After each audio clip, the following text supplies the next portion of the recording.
Hello friends, आज के हम अपने वीडियो में ये जानेंगे कि लायबिलिटी क्या होता है। आइए सबसे पहले इस लायबिलिटी वर्ड का मीनिंग समझते हैं। लायबिलिटी वर्ड का मीनिंग होता है एक जिम्मेदारी, एक रिस्पॉन्सिबिलिटी या एक ऑब्लिगेशन। ठीक, अब कैसे इसको समझिएगा, इसकी मीनिंग को समझिएगा। मान लीजिए मेरे बिजनेस ने या तो किसी से उधार पर पैसे लिए हैं या किसी से उधार पर सामान लिया है। तो जब भी एक बिजनेस किसी से पैसे उधार पर लेता है या सामान उधार पर लेता है तो उसके बदले में हमें पैसे फ्यूचर में देने होंगे।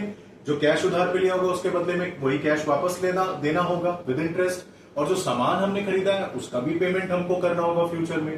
तो जैसे ही हमने कोई भी चीज उधार पर ली, हमारे बिजनेस ने कोई भी चीज उधार पर ली, तो उसके ऊपर क्या आ गई है, लायबिलिटी। तो लायबिलिटी का मतलब जब भी आपका बिजनेस किसी चीज को, किसी सामान को या कैश को उधार पर लेता है तो उसके बदले में जो आपको पेमेंट करनी है सामने वाले को, उसी पेमेंट को आप क्या बोलते हो, लायबिलिटी, जो आपके ऊपर अराइज होती है। अब लायबिलिटी के बहुत सारे टाइप्स होते हैं। बेसिकली ये टाइप्स दो कैटेगरीज के बेसिस पे क्लासिफाई किए गए हैं। आइए जानते हैं वो दो क्लासिफिकेशन क्या है।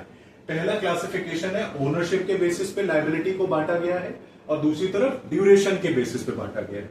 आइए, ओनरशिप का बेसिस ये कहता है कि अगर एक ओनर अपने बिजनेस को क्या दे रहा हो, उधार दे रहा हो, तो उस बिजनेस के लिए वो लायबिलिटी कैसी कहलाती है, इंटरनल लायबिलिटी। क्यों?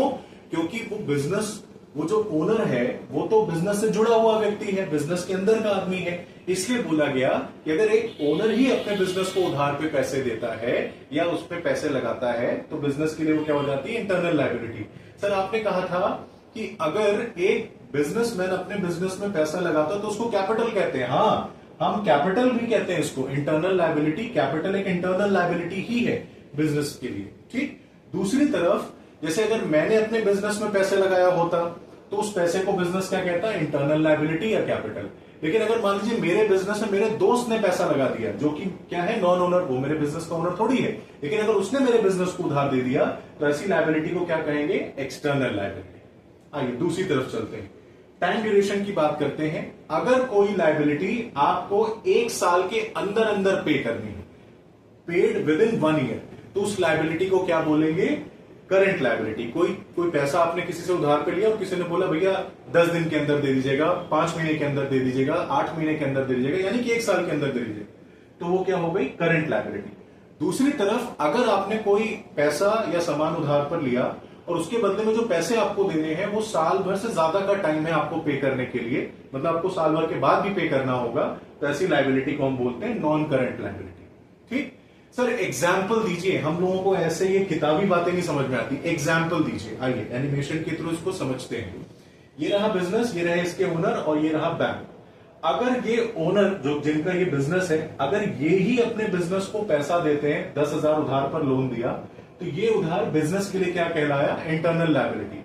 जबकि अगर इतना ही पैसा एक बैंक इनको उधार पर दे तो उस पैसों को या लोन को बिजनेस क्या कहेगा, एक्सटर्नल लायबिलिटी। क्यों? क्योंकि भैया ये बिजनेस तो इनका ही है, तो अगर इन्होंने पैसा लगाया तो इसको बोलेंगे ये हमारी इंटरनल लायबिलिटी है।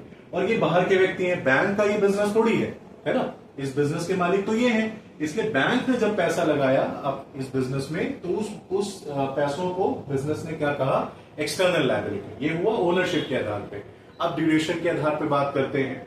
मान लीजिए ये बिजनेस है और ये बिजनेस का सप्लायर है। सप्लायर मतलब जिससे बिजनेस सामान खरीदता है आगे बेचने के लिए। तो सप्लायर ने 10,000 रुपए के सामान उधार पर इसको दिए और बोला भैया 3 महीने के अंदर जमा कर देना, तो साल भर के अंदर पैसा इसका देना है। तो ये जो पैसा वापस करना है बिजनेस को सामान के बदले में, उसको बोला हमने करंट लायबिलिटी। दूसरी तरफ इस बिजनेस ने बैंक से लोन लिया 10 लाख रुपए का, जिसके लिए बैंक कह रहा है कि 7 साल के अंदर आप ये लोन हमें वापस कर दीजिएगा, है ना। बैंक ने बोला इस बिजनेस को 7 साल में वापस कीजिएगा, तो 1 साल से ज्यादा हमको पे करना है ये पैसा। तो ऐसी लायबिलिटी को क्या बोलेंगे, non current liability. I hope you got the concepts. Thank you so much.